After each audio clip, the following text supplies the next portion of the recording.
We think this is an area just made for disruption. Yeah. And Digital Turbine wants to be a big disruptor in the space and helping the publishers navigating it. We see the larger titles starting to think like, okay, maybe I should explore CTV for the first time ever. I've never done that, right? Hey, maybe it's time to go get another brand lift study partner that does specialize in media mix. You have arrived, right?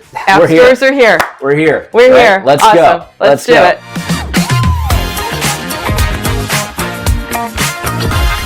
What is a question that marketers should be asking that maybe they're not asking, or maybe one that should be the non-negotiable? Great question. That's why people are asking me, so I'm going to ask you. Number one, yeah, right? If I'm the marketer and I'm going to talk to the ecosystem, help me pull out the data that I can take back to my CTO to build the business model to get this prioritized. It makes a lot of sense, but what we actually see is that people are still running to like, hey, I got a roadmap. I got to go, there are things I got to go do, right? So ask for the data. Hey, what is the upside that you're seeing right out there? Like, what is the case study? And then help them, help me build the business model to go take that, right? Once you have the business model, you get it, it should be 2 weeks of work. Yeah. The reality is that we see it, 2 to 4 months because it gets that, competing priorities, right? Number two, though, what do I do with this now, right? Yes. If you think back to the early days of mobile, and you had the Play Store, the App Store, the Microsoft, I forget what it was, the BlackBerry, I actually forgot. Yeah. HP, right? Yeah. It's like, hey, we don't want to do that all over again, right? We've seen some stores pop up, and then we've seen kind of companies kind of go away from, right? Because what you run into is the management, and it gets too complicated, right? So really, it's like, hey, how are you going to help me get to critical mass, right? How am I going to get traction from your solution? How are you going to help bring scale at that distribution, right? You mentioned, hey, it's like the retail. You got all these different kind of vendors out there. You need the logistics and the truck to be able to get to the storefront, right? And that if all that onus goes back to the developer, like, well, hey, here's the 12 ports you got to go do, and this vendor works with this one and this one over here. So you need to make sure there's flexibility in your solution, right? Interesting. Because it's going to make it a lot easier for you to actually get your alternative build out there and then actually get users to start using it, right? So you have to ask some infrastructure questions. Capabilities. It can't be just like, we're focused on this one, because it's going to be a landscape of them. It's going to be the Wild West. Yep.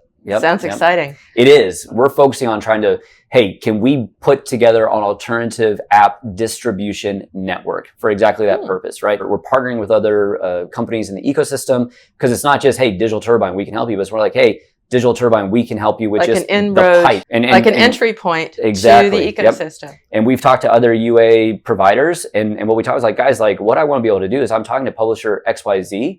I say, who are your top partners? Because I don't want Digital to necessarily replace that. I just want to know who it is so we can help you navigate and work with them to get your build out there, right?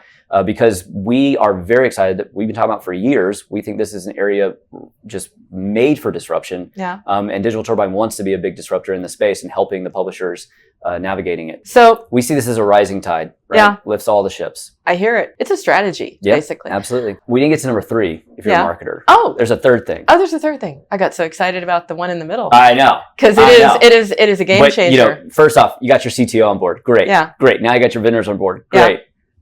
How do you convert your users? And it's funny because all the focus right now is like, hey, how can you just get the port out there? But it's a whole different strategy on how do you go back and re-engage the base, right? One of the top questions I had, I was at GDC, and I got asked multiple times, like, well, I got 6 million daily.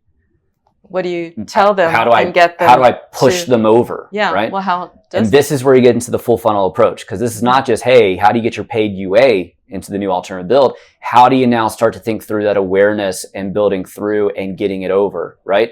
Because this is not just a simple like, oh, hey, let's just like switch the build all of a sudden, right? There's user education, all that kind of good stuff. People are using the tried and true, the virtual currency cells, trying just kind of in their own app. We also sort of move them. Yep, exactly. And so kind of coordinated efforts on, hey, I'm going to do an awareness play, and then I want to have a VCS that matches it. But you have to start thinking through the full funnel approach to the user, because, there's no savings if you don't get them on your new build. So that's a very big part of what a marketer has to sit down, strategize, and, kind of think through, how do I want to do this? You're working with a lot of companies. I happen to know, off the record, some big names. So What are the big strategies? It's funny, you mentioned Digital Turbine. We do all kinds of things, right? And we work with all types of different marketers, right? Fortune 500s, whatever it is. And it's almost like, hey, the Fortune 500 marketers, the CPGs that are now really like, hey, I got to measure the impact of my media better. I got to go see what is the in-store sales uplift, and I got to figure out all this new attribution because I've just been focused on branding and awareness, and I'm doing I want viewability and VCR and these very simple KPIs, right? Right. They're now focused on the lower funnel KPIs, right? Because they need to go drive the outcomes, especially in pending macroeconomic uncertainty. And the user acquisition marketers, though, they've been deep in the KPIs. Yes. It's their turn to go up the funnel. And they're struggling, by the way. It's a very different conversation when it's like, hey, I can measure every impact, and now I got to be a little bit, different in how I measure it, right? It's about building the awareness, and I need to tie in kind of organics and then tie it back when I'm doing some kind of a TV play, right? To go build this kind of awareness. And then try to push people into the builds that I want them to be in. Like one publisher said to me, hey, they call it media mix for a reason, right? It is mix it mix. Up. It has to true, be. It has to be more mixed now. It is mixed, but also, are you able to measure it, right? Yeah. Because a lot of the gaming UA marketers, they've only really worked with the MMPs, right? That don't necessarily, and some of them are bringing media mix in there, but hey, maybe it's time to go get another a brand lift study partner that does specialize in media mix, because it's different. It's changing. Talking about KPIs, right? What is it that will make or break the store? And at the beginning, it's like, well, we're all sort of out there, right? But then you're going to have the characteristics of the leaders and the laggards, right? Same as you do in retail. All have stores, and some of them are going to go really well, and some are going to go bust. I don't know if I call it a KPI, right? Because the KPI is going to be your LTV, right? So it's pretty simple. Yeah. But as far as hey, I want to explore this space and how can I do it, I would really want to focus on user journey and user experience, right? But literally, hey, how do you integrate with wallets, right? How seamless can I make this? Because if you go down a path and the partner that you're looking at, it's like, oh, well, now it's a 13 step to make a checkout.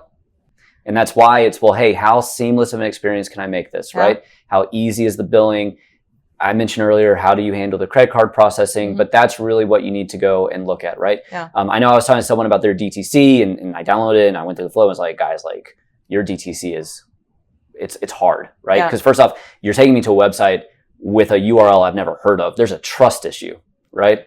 Because I'm putting my credit card into what now? I've never heard of this, right? Yes. So you need to think through the entire customer experience, not just, hey, I built it, I got it, but really focus on what is the checkout, what is it? Because, as a user, we all have smartphones. We've had them for over a decade now. Yeah. It's very static. And so something new being introduced, we got to make sure that's trustworthy, it looks good. So if I'm a marketer, I really want to hone in on that, because if you do all the work to build it, and then all of a sudden you have a partner that's like, hey, this isn't that great of a user experience, it's going to be dead on arrival. Is that part of your ecosystem build itself? Digital Turbine, we have a partnership with One Store, one of the largest scaled alternative app stores out there. Fantastic user flow for checkouts and whatnot.